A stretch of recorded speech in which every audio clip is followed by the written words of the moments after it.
కొన్ని కోట్ల జన్మల పాటు పరమ శివభక్తితో పరమేశ్వరుణ్ణి మహాన్యాసపూర్వక రుద్రాభిషేకంతో షట్కాలమలయందు అభిషేకం చేసి మారేడు దళాలతో పూజ చేసినటువంటి వాడు పొందినటువంటి ఫలితం గొప్పదా?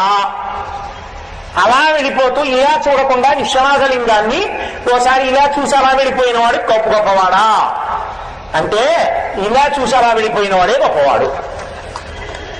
ఆ పుణ్యం ఈ పుణ్యానికి సరిపోదు.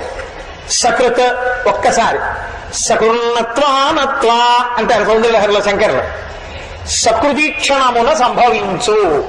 ఒక్కసారి విశ్వనాథలింగం వంక ఇలా చూశాడా వాడు కొన్ని కోట్ల జన్మల శివాభిషేకం పూజ చేసినటువంటి ఫలితం కన్నా గొప్ప ఫలితాన్ని పొందేస్తున్నాడు.